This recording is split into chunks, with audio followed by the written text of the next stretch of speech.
All right, welcome everybody. Thanks for joining us for this month's installment of D2C Leadership Now. I think we're going to have a fun time today talking about e-commerce websites with our guest, Darrin Lynch. Before I get to that, just a couple of quick housekeeping items. First of all, if you have questions, please use the chat function within the Zoom webinar function here. We'd love to get your questions. We'll do our best to try and to answer them and make time for that. Otherwise, if we can't get to them during the webinar, we can certainly follow up and discuss them as well. So please be sure to do that. Secondly, we're going to have a survey at the end. Would love to have you just sort of take 30 seconds and be able to fill that out after the webinar as well. We'd love to get your feedback so that we can make this better each and every time. So as we are looking forward, just a quick teaser for next month. Next month, we're going to be talking about how brands create a supply chain to grow, deliver, and stand out. And we're going to be joined by Dan Cole. He's the Chief Revenue Officer and he's a co-founder over at Fulfillment IQ.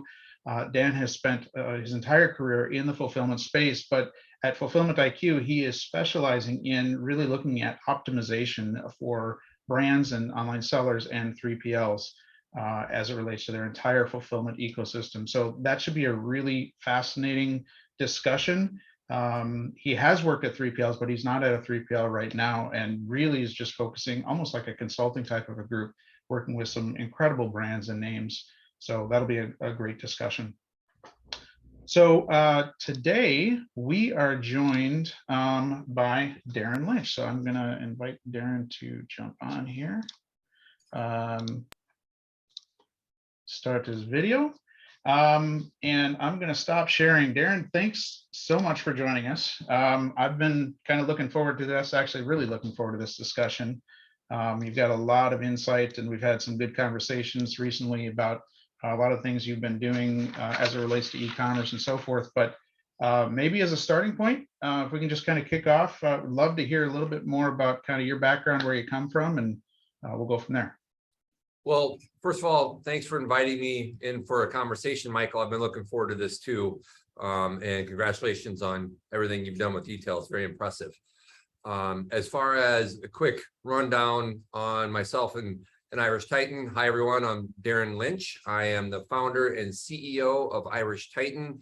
We are an e-commerce agency headquartered here in Minneapolis with an office down in the Austin area, down in Texas.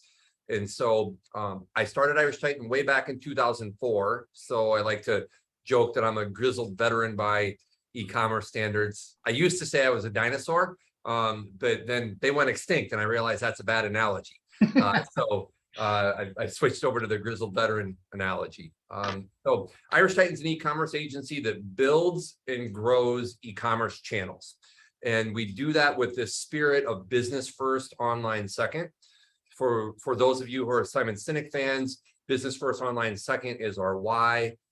Building and growing e-commerce channels is our what, and that the how that sits between those is partnerships, not transactions. So that's a quick rundown on what we do. I guess adding a little flavor to that, that means that we build the websites, but then we also work with our merchants on the performance marketing activities to drive more acquisition, conversion, and retention to that. Then jokingly, I like to say we're closed only 2 days a year, St. Patrick's Day and the day after. That's good. That's good. When you and I got together last month or a few weeks ago, whatever it was, you were sharing a little bit about kind of how you started Irish Titan and kind of how you decided of the different areas you could focus, how you decided to focus on e-com specifically. And I wonder if maybe you can kind of share a little bit of what it was that you sort of spotted as an opportunity that you saw as sort of an underserved market, if you will. Yeah. So, I alluded to this in the quick rundown when I mentioned I'm a grizzled veteran, but my first e-commerce experience was a significant one way back in 1998. So I led in 1998 what we would now call the back end portion of launching Office Max's first e-commerce site. And an ad agency out of New York ran what we would now call front end, which that wasn't what we referred to them as back then. But way back in 98, with that pretty significant experience under my belt, I started to think, hey, I think there's something to this e-commerce thing. And so then I went to Wilson's Leather and launched theirs.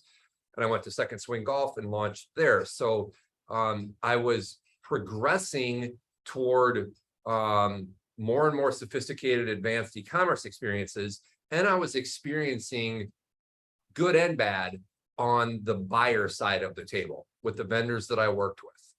And I started to have a sense of what I felt like was the experience that the merchants should be offered in that project and in that engagement and in that life cycle. And I started to get a sense of where I thought the industry was going to go. So if you combine that with my inclination from the time when I was a kid of always starting my own company and doing my own thing, that's what I think motivated me to take the leap and start Irish Titan with the focus on e-commerce. And for example, way back in 2004, when I started the company, e-commerce, people knew what it was, right? Like it was already happening, but it was not nearly what it is now. I mean, e-commerce 5 years ago wasn't nearly what it is now. So I had to cast a what a difference in the tools too, right? Exactly. Right. Like the tools that we use a lot now from a platform perspective are BigCommerce, Shopify, Magento, a few others. They didn't exist in 2004. So I had to cast a wide net, going to market as a digital agency. And I did that very intentionally. But we always had our eye on e-commerce. We had e-commerce work from the very beginning. And probably 5 or 6 years ago was when we hit the tipping point and could go to market as an e-commerce agency. And now it's like 95, 96% of our work is e-commerce with a few website only clients. Interesting. Cool. So, today we had marketed this as how brands create market advantage with their e-commerce sites. And I wonder, as you kind of look back on your experience working with so many different companies, helping them stand up their e-commerce sites, let's maybe start at sort of the beginning of the experience for somebody who, let's say they're in the early stages of either going direct to consumer or thinking about going direct to consumer. What are some of the biggest misconceptions that you run into as you begin your engagement? Yeah, I think that there are a couple of themes that emerge when I think about that. I think that one of the misconceptions that some brands have is the state of their data. And what I mean by that is they're either overestimating the data hygiene that they might have or underestimating the amount of time, talent, and treasure they should put into their data hygiene. And so examples of that might be a merchant. So we do some work in the automobile space. And so sometimes those merchants have hundreds of thousands of SKUs. And depending on what level of sophistication they find themselves in, those SKUs, sometimes the same product has different SKUs. Yep. And sometimes their SKU numbering system for products from this distributor is different from this distributor. Maybe one's alphanumeric and one's numeric, right? And so that is a frequent challenge for us. It's difficult work in general, but it's even more difficult when the misconception is that their data is in good shape. Yeah. Okay. Yeah, and then you got all the ACEs and the PIs and the fitment data and all that stuff. I feel like maybe you and I should start a support group for those in the auto space industry. Right. Exactly. Yeah, there's a lot of complexity there. And, expanding on that, the importance of content is, I think, we've seen similar things in the past where it can be kind of underappreciated, the amount of effort that has to go into that, because I think what sometimes people forget is, when you're in a retail store, you can kind of pick something up, you can feel it, you can touch it, you can see if you like it. That's your attribution. But in the digital space, it's all about the data. People make buying decisions and conversion decisions based upon the data that they're presented. And if it's crappy data, your conversions are going to really suffer as a result of that, or bad images and all of that good stuff. I was just going to mention images, right? So I think that a common theme across probably every misconception we've collectively encountered is an underestimation of time, talent, and treasure required to do something, whether the integration is being underestimated, or their data hygiene, or their content, right? The challenges we face from a misconception perspective, I think always fall out of something around there. They're underestimating the amount of time it's going to take to do an important part of it, or they're overestimating the quality of their product, right? Sometimes if we're working with a D2C merchant, they might be thinking, oh, our product photography is fantastic. And then when we're moving them to a more sophisticated platform that allows for different photo carousels or different user experience, then it becomes apparent, oh no, like we got to reshoot our product, right? And so I think that time, talent, treasure underestimation is the theme from which everything falls. Yeah, interesting. So to talk about misconceptions, it's wonderful when you get a chance to start working with somebody with a clean slate, right? We both know that doesn't happen very often, right? We almost always are stepping into situations where legacy system decisions have been made and investments have been made, people are on board, and you kind of have to adapt and move forward from there. As you think about your engagements and coming into situations where you're trying to take a suboptimal situation and make it better, what are some of the biggest problems that you run into in those situations? Yeah, I think one is integration. And you and I have both been in this industry for a while. That continues to be a challenge, but it's a challenge of a different nature than it used to be. I remember in 2009 when we built our first Magento site.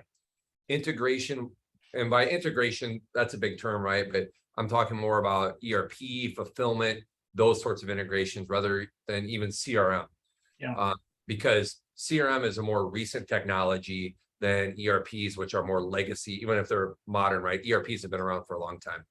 And I remember in 2009, it was Herculean, heroic efforts to integrate an e-commerce site with an ERP. And oftentimes it was damn near impossible because their ERP might be real dated and just not have the technical capabilities. So those were real challenges for a long time. We still find that work to be challenging, but usually because of the complexity of it now, not the technical lift to it, because most ERPs have been upgraded now. But I think integration is a common challenge. I think that another common challenge in some of these efforts, particularly when someone's a little more fresh to it, is the amount of interaction and communication expected between teams. I would say that some of our best engagements are the ones where we have worked the best with the merchant, right? Like even if there was a lot of sophistication to the integration, even if the data hygiene was a challenge, back to some of our earlier topics, if the team is communicating effectively, the project goes much better. And sometimes someone who hasn't been through a few of the rodeos doesn't understand the amount of communication it's going to take. It's sort of like when we build a home or remodel a home, right? And if you haven't been through it before, you're not aware going into it that you're gonna have to answer questions about what kind of outlets do you want, right? And you're like, I don't want to deal with that. Well, you kind of have to. And so that's another thing that has been a challenge in the past. That's really interesting that you bring that up. In the projects that you're working on, you're dealing with everything from, the data integrity, the integrations to external systems, round trips, data and transactions moving around, but you're also dealing a lot with design. And so there's your home analogy is probably a really good one. So with so many different variables to manage in a successful e-commerce website implementation, like what are some of the best practices that you would advise a brand to embrace to make sure that this thing is staying on track?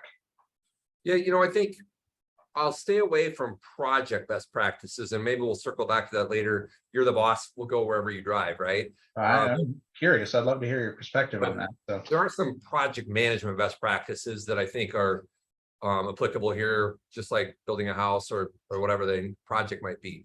But when I think about e-commerce best practices on these projects today, three themes emerge to me. There's customer experience, there's user experience, and there's integration problems and opportunities.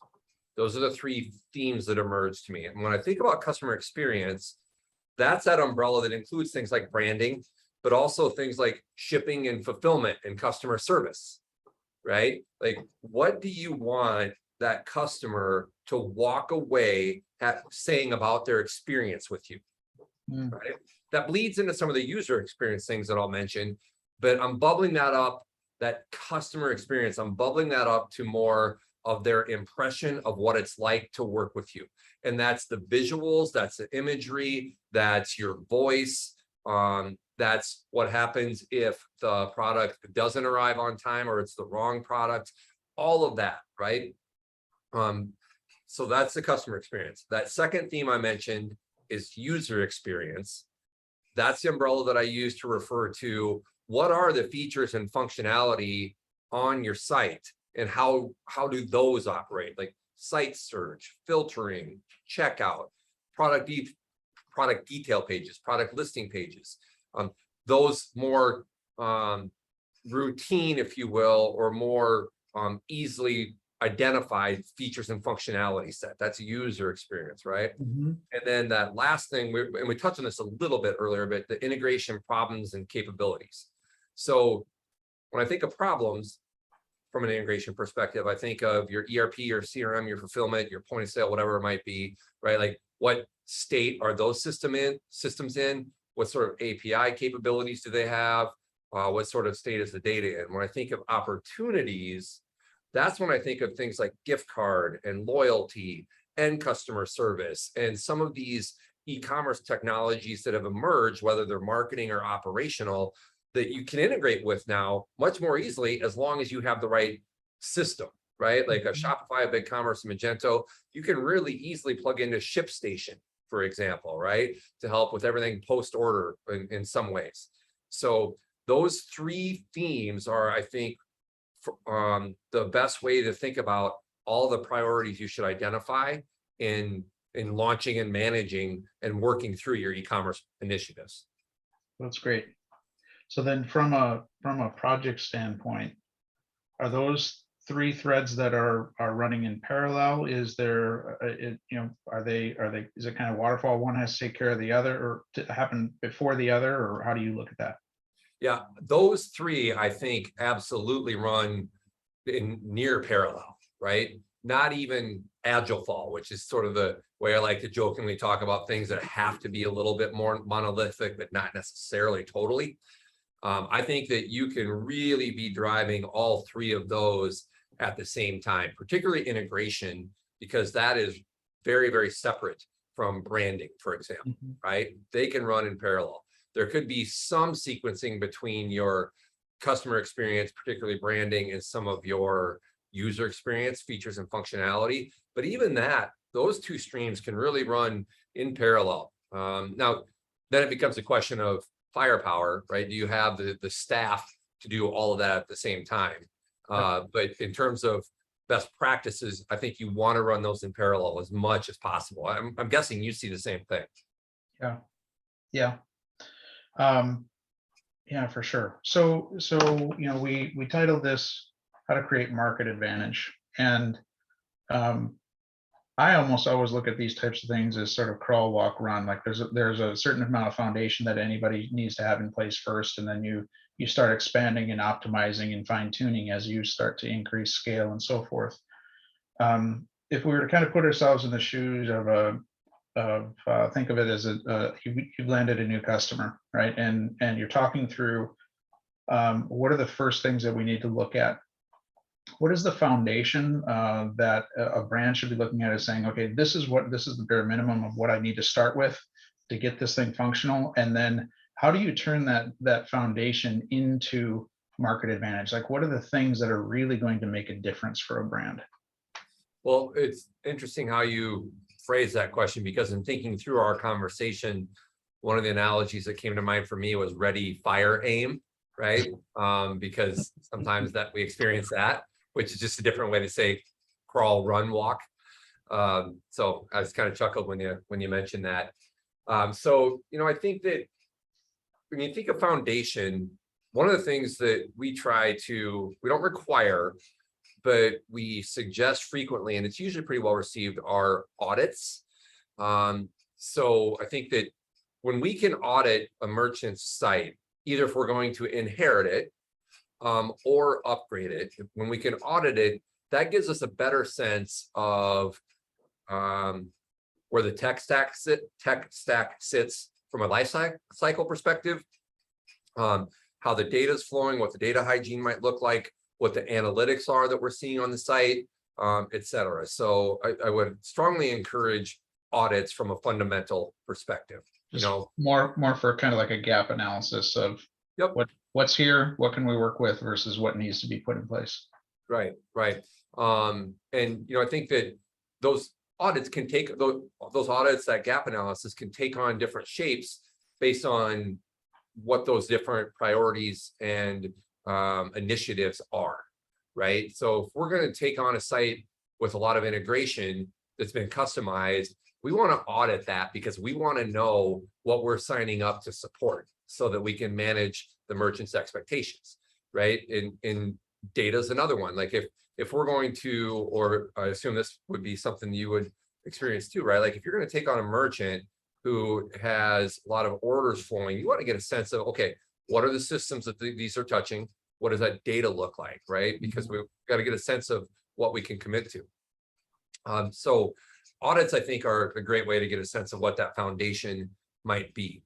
When a merchant is either launching an e-commerce site or upgrading from perhaps a smaller, maybe like from WooCommerce to BigCommerce, then I think the foundational priorities that they should have are making sure that the browsing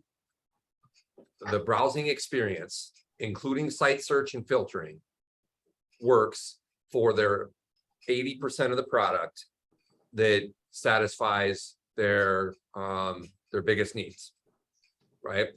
And I say that because perhaps it's 100% of the product. Let's say they're selling just shirts. Then the browsing and filtering probably work for all their product, right? Yeah. But if they're offering a variety of products, so for example, we have a merchant right now that we're working through, and they have apparel, they have accessories, they have gift cards, they don't have footwear yet, but we're having to bake that into what this final outcome is going to look like.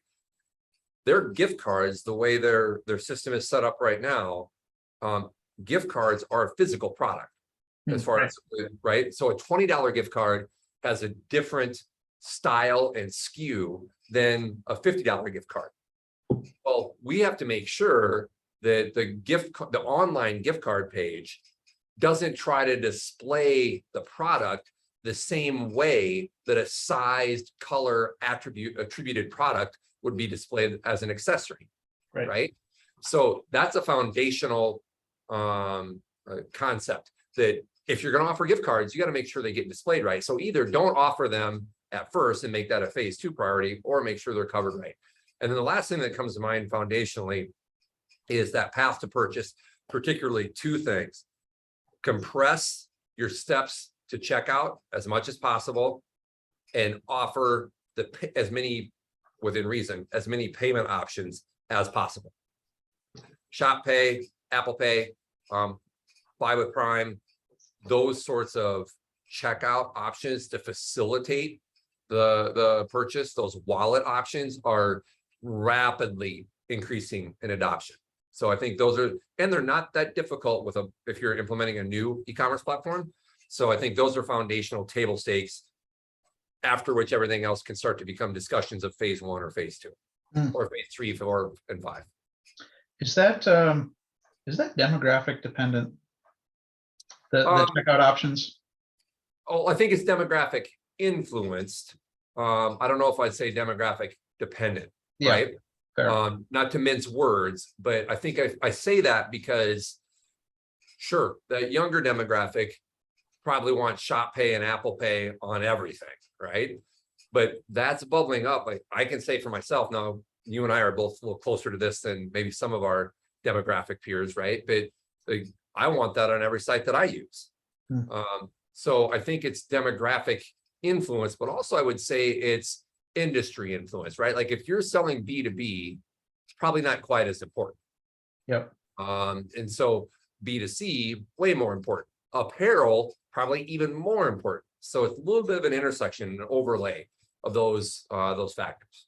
And are you actually seeing that this is impacting conversion rates? Like Absolutely. people will either buy or not buy based upon these things. Yep. Shopping cart abandonment is still, I just about said a big problem, but really it's just more of a big opportunity, right? Because if someone really wants to buy your product, they'll almost certainly go through the pain, but they might not come back because their customer experience, remember those three themes I mentioned earlier, customer experience, user experience, integration. Their customer experience might not have been what they wanted. Right. But if they really want your product, the problem is the people who maybe want your product, but not as much as those who are absolutely committed, you want to remove all that friction. I was reading just last week that it was either Forrester or Gartner, it was one of the big research companies, predicted that there was $20 billion worth of lost revenue in 2021 because of shopping cart abandonment driven by lack of payment options. That number surprised me. I would not have guessed it was that large. But I would still would have suggested it's a problem or an opportunity, but that's a big number. Interesting. Yeah, you included me into that group, but I have to say I'm probably a bit more old school. Like for me, it's like, well, I've had credit cards since I was 20 and that just works, right? Right. And I have my credit card saved, and my autofill in Safari, can use my fingerprint and everything. So still relatively easy. Interesting. Okay, so the other thing that you talked about was path to purchase. Can you talk about sort of the level of importance of that and kind of what are some of the underlying concepts that you think through as you're trying to help somebody improve that? Yeah, so path to purchase is a nice catchy phrase that's pretty self-evident in what it means, right? Like how does somebody get from your site to finding and then buying and actually buying, checking out the product they want?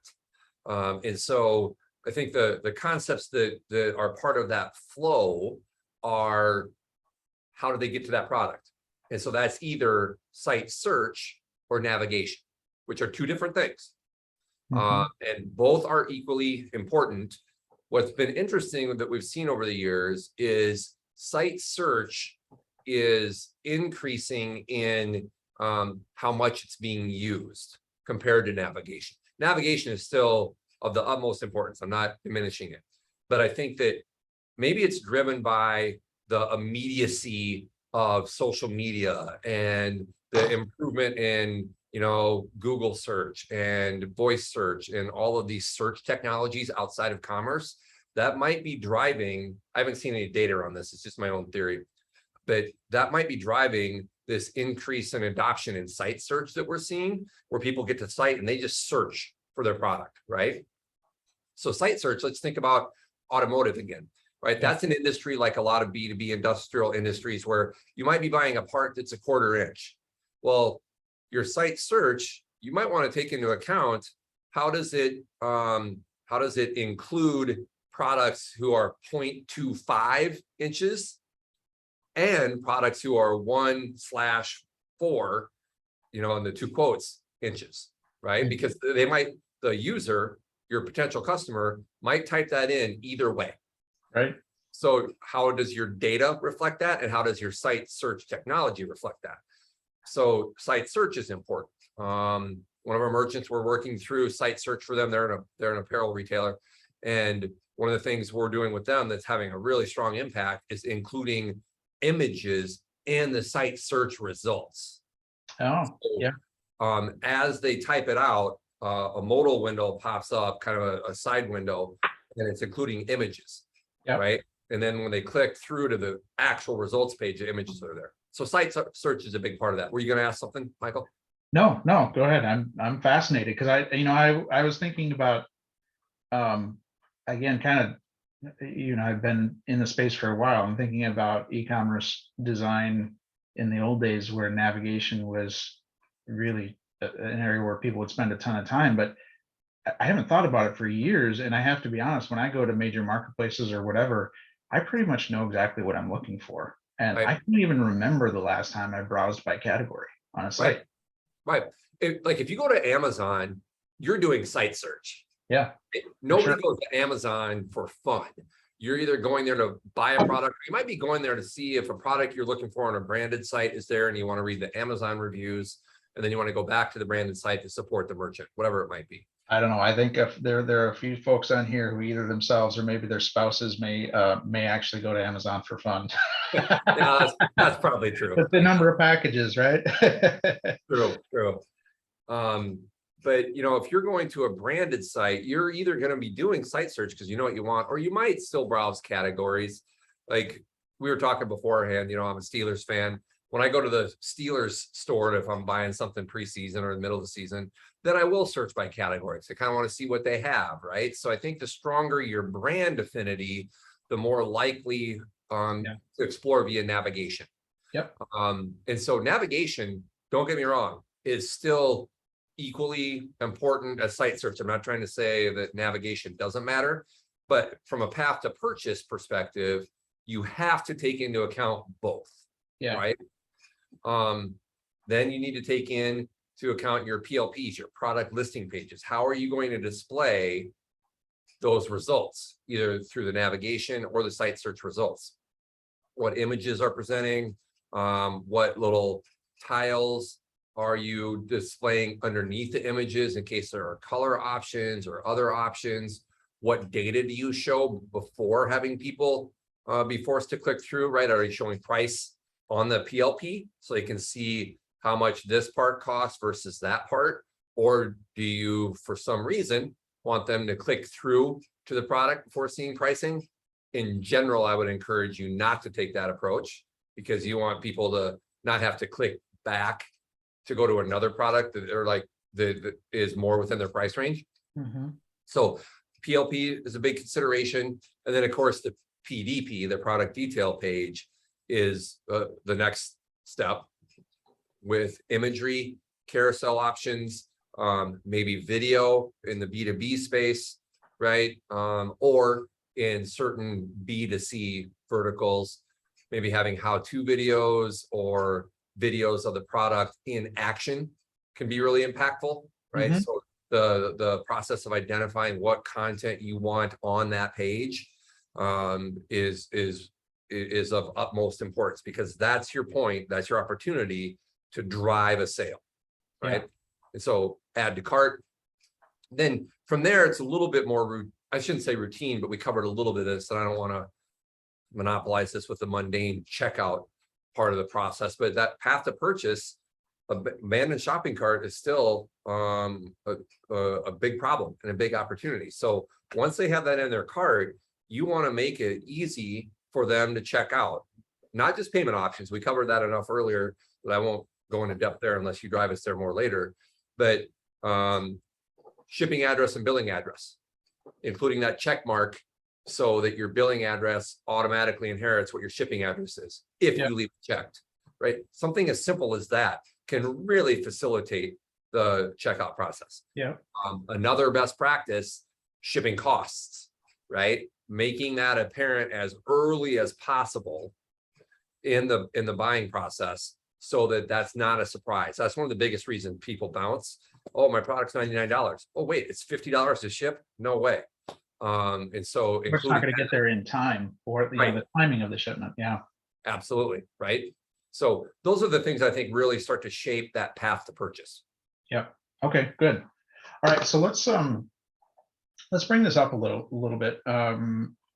If a brand is going to leverage their e-commerce site, can we talk a little bit about if you take almost like an ecosystem type of an approach to where the brand is selling and how this all kind of works together? We've got things like marketplaces. We have brands who are selling products on other retailer sites, so not open marketplaces, but let's say like a homedepot.com, for example, right? Big retail site. They don't stock all of the product that they sell on Home Depot. They're going to drop ship it. sometimes directly from the brand. So that's a method of selling product. They obviously have their own websites. There's social media selling and so forth. I've always, and I want you to truly, like, correct me if my perception is wrong on here, but I've kind of always looked at the e-commerce website as being probably not the place where they're going to drive the most volume right away, but a foundational component to their brand identity and sort of the consistency of their brand as people look at their products all over the place. Do you think I'm looking at that correct, or maybe add your own spin to that?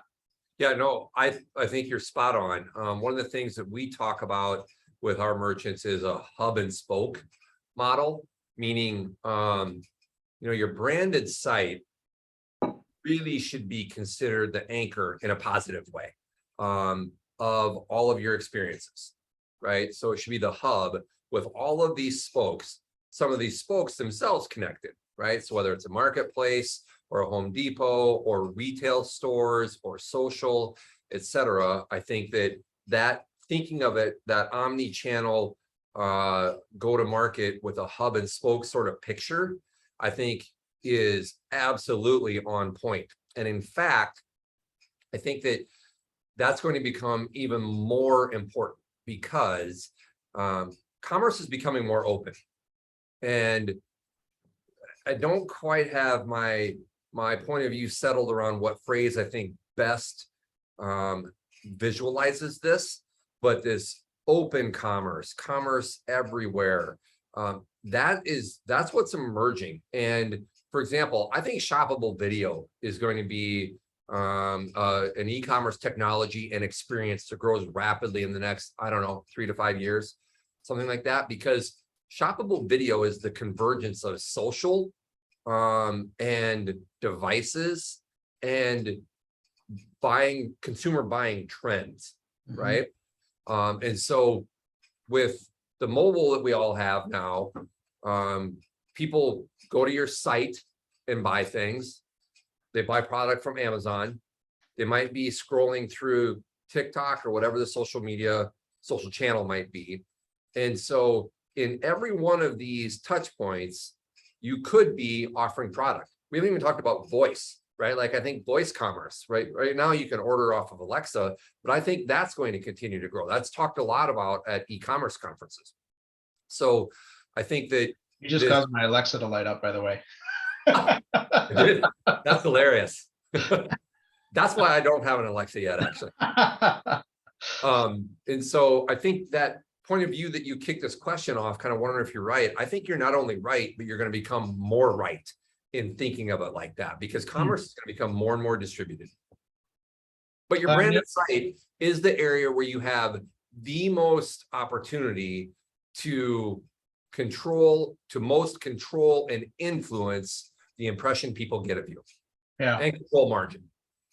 That's always nice to invite people to site that reinforce my thinking. Right. If you want to challenge my thinking, though, we're applicable too. So that's great. I'm curious. I want to kind of stay on this thread for a little bit because it's just such an important concept. What are some of the other ways that brands can sort of reinforce their image, product quality, all of those different types of things using their e-commerce site? Yeah, I think that so probably a lot of answers there. I think that reinforcing product on your site can be both a tactical endeavor and a more strategic endeavor. And it can be both. And what I mean by that is if you're purely tactical, you could think about those steps that we just discussed in path to purchase, right? Site search results, PLPs, PDPs, and you can be really tactical, and all of that could be elegant. So I'm not trying to signal that those things are mutually exclusive.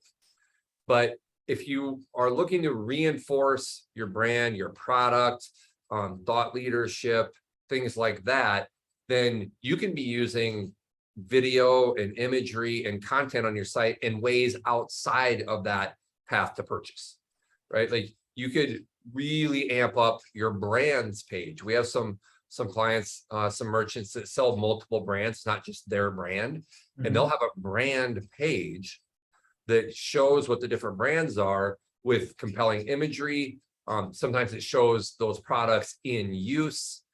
You might have I'm making up the scenario, but an out in the wild sort of page that shows products being in use with how-to videos, right? And so I think those are some of the strategic ways outside of the path to purchase where you can take thought leadership, brand awareness to a different level. And oftentimes your competitors aren't doing that. Yeah, I mean, and when you can execute on those, you generally have more command over margin, customer retention, those sorts of things that, contribute a lot to the longevity of your business. yeah. So, I mean, I think of what you were just talking about as sort of the difference between top of funnel versus bottom of funnel, right? Because your path to purchase is very much like, okay, I know what I want. I'm ready to go. Let's make it easy to be able to convert. Top of funnel is where people are still doing a lot of research on, I'm not sure what to buy yet. Right. So I think what I just heard you say is really kind of focusing on what are some of those additional, either educational or value added types of things that cause people to see the value in your product and or the solution that you're solving, to be able to get to bottom of funnel. Is that a Right. decent way to look at it? Yeah, actually, I love how you put that because it is acquisition. And I think, when I think of the marketing funnel, I like that simplified three-step version of the marketing funnel: acquisition, conversion, and retention. I've seen 5 and 7 layers. And when I see those 5 and 7, if I recall correctly, awareness is always one of them, right? And that's what we're talking about here is awareness, right? Like, I don't know what I want, what's out there, what might it look like? What kind of feel am I getting from this site, from this merchant? So yeah, I love how you characterize that. Okay. So I have another question I want to get to for sure, but I also want to just remind the attendees, if you've got questions and want to get them in, please do so using the chat function. I want to make sure we leave a little bit of time for that. So start sending those in if you're not already thinking about it. One of the things in looking at your site, Darren, is you really focus a lot on measurements. And particularly like in your case studies, I love that. You go through and you talk about the scenario, but then you're also talking about, well, here was the increase in conversion. Like you actually just go through and you're very intentional about measurements. As brands are thinking about standing up their websites and looking at how do I know what's working versus what's not, what are some of those really important KPIs or metrics that that people should have visibility to right out of the gates and then moving forward? Yeah, I think that one of the things that first intrigued me about e-commerce was the intersection of lots of different things that I like and the ability to measure them. So, we talked early about some of my background and that sort of thing. And like in general, what I love about e-commerce is it's the intersection of marketing, technology, and design all in one place, which are 3 disciplines that are difficult to define, ever evolving, activities around those. What I say is marketing, you might agree with or might disagree with, right? So that's an intersection of 3 tricky and messy disciplines. Lay that on top of the fact that an e-commerce site is supposed to be business driven, right? It drives revenue and profit. Whereas a marketing site like irishtitan.com is not an e-commerce site, right? It's a marketing site that's meant to create awareness, let people know about what our capabilities are, et cetera. I was excited about e-commerce because I love technology, marketing, and creative, and I love business. And so it was the intersection of that. And so what I think has really given digital, but e-commerce to an even greater degree, rocket fuel, is that ability to measure everything, right? Like if you're putting a billboard up along the highway, you have to infer how many people are seeing it, et cetera. You put your website up, you know how many people are coming to it. Yeah. You start to sell product, you know how many people are putting in their basket, and you know how many people are actually buying it. So I think that metrics have always been a strength, especially for people who will act upon those metrics, right? That's kind of the downside of the world we live in, because you can have metric after metric after metric.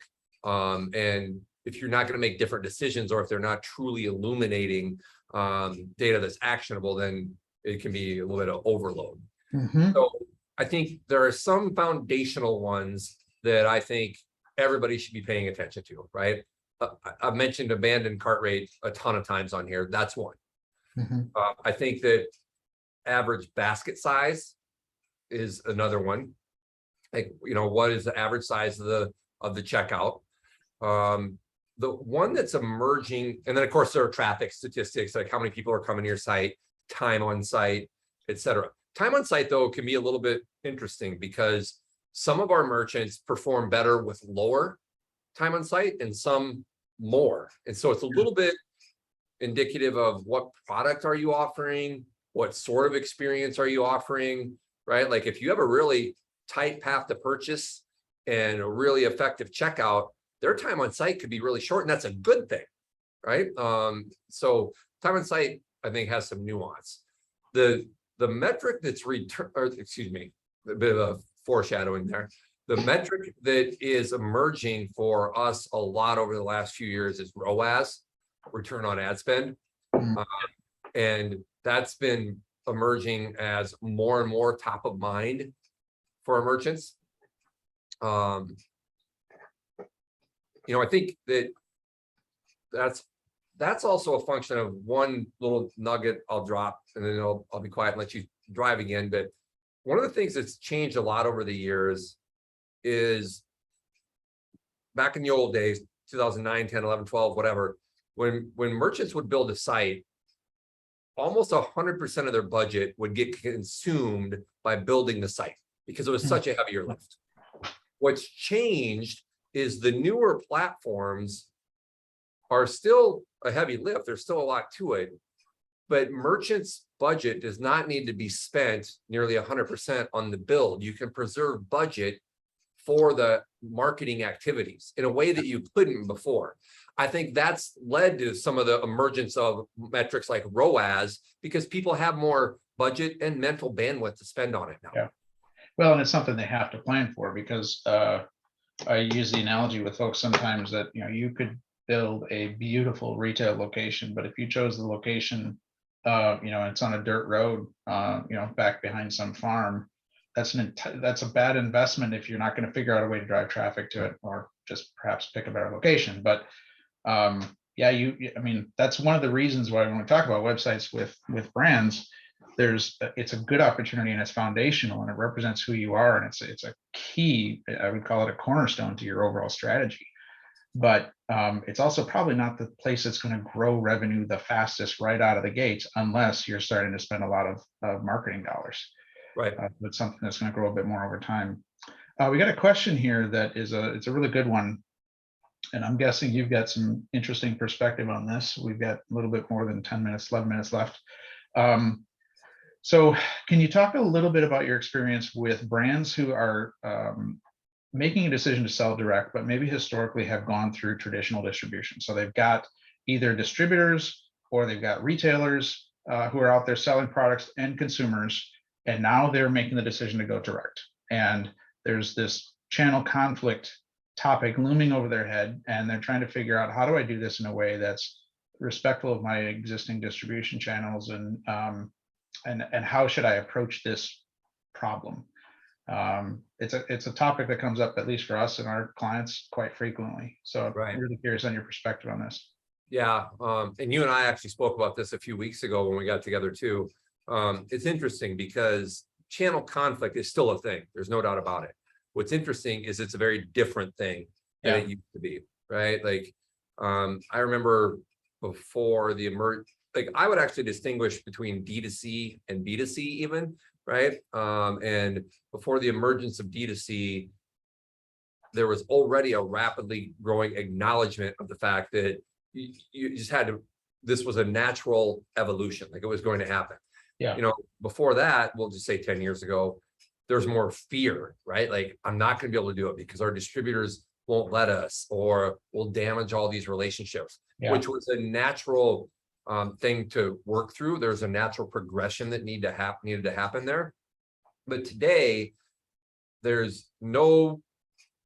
don't think there's any distributor or industry or vertical that doesn't recognize that you are at least going to be considering going direct to consumer. Yeah. So it's not the feared topic that it used to be.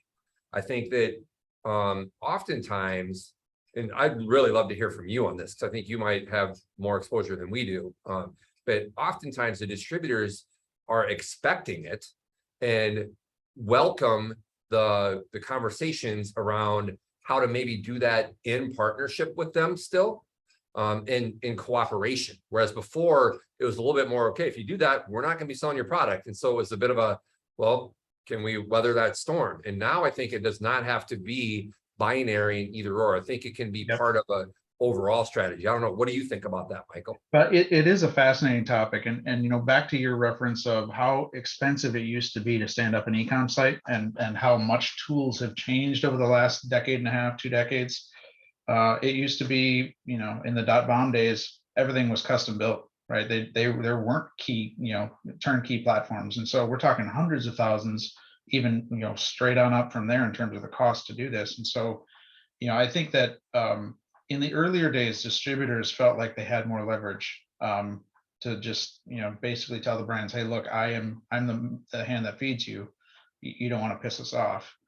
I think that has changed. The tables have completely flipped on that, because it is so easy to put on or to put out a D2C website now, and the consumers are basically asking for it. I mean, the statistics are out there. I can't rattle them off the top of my head, but consumers are more likely to buy from a brand that they trust, right, versus a distributor or a reseller.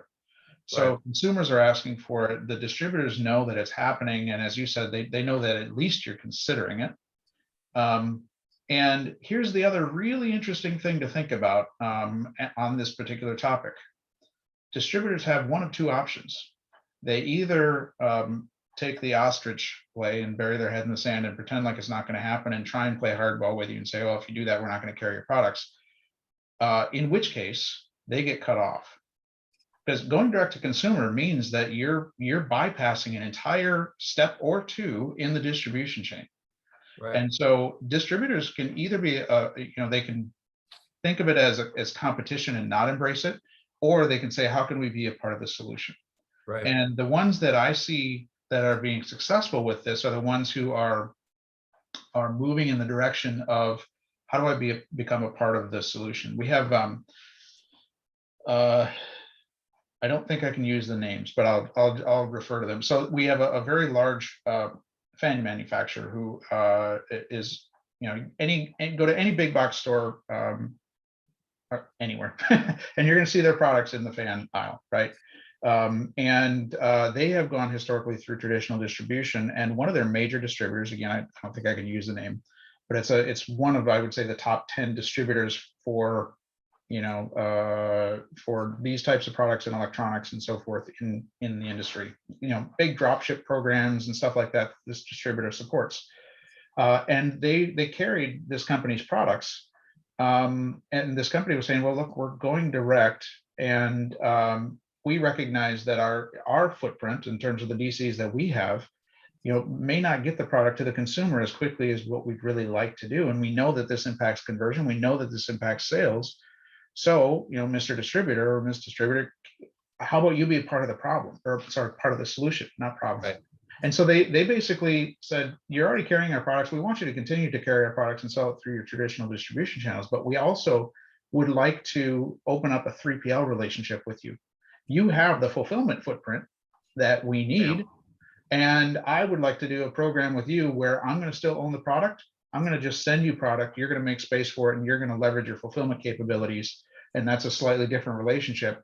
So they actually have the ability to do either, right? And so when we're routing orders, we make those decisions in terms of which one to leverage based on availability and delivered costs and all that good stuff, really what's ideal. But when, you know, it opened up a completely new opportunity for them that, you know, they wouldn't have had without major investment otherwise. So I think the distributors and large retailers really should be looking at this as a very strategic move that they should be making to be a part of the solution, versus trying to be anal about it and not, you know, not carry a brand's products for it. I completely agree with what you just said. And it seems to me like distributors, if I were a distributor, I wouldn't be worried that our industry is going to go extinct. But what I would be worried about is it's changing.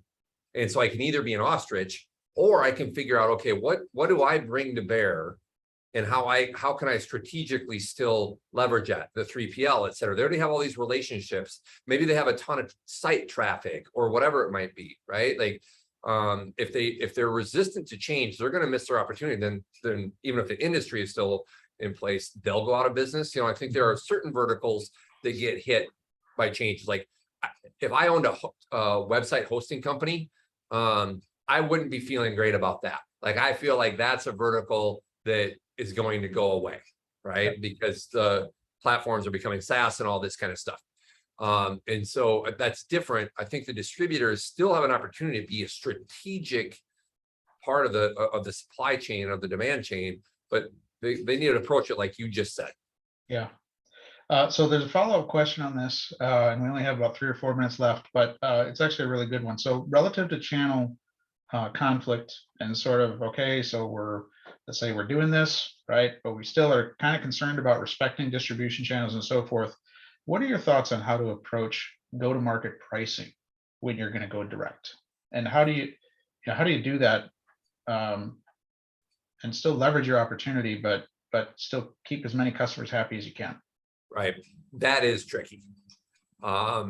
Because if you start to sell significantly lower than your distributors, and first of all, you might not be allowed to, like your distributor agreement might prevent you from selling at a price lower than what they're selling. Excuse me. And so if that's not a problem and you have the choice and you start to sell significantly lower, then that can become problematic. I don't know that I have a good solution there, because I don't know that I've seen or heard of an answer that best suits all scenarios, right?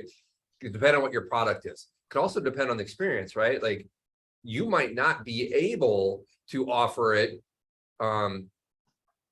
including last mile, at a price lower than your distributor, because you might not have the fulfillment, the supply chain, the 3PL steps in place. You might be able to sell the product for less if someone were to come and pick it up, but getting it to their house, you might not have that infrastructure in place, right? That point. And so I think that pricing that's a great question that I don't know that there's a clear answer to yet, especially because this D2C is emerging pretty quickly, accelerated by COVID, right?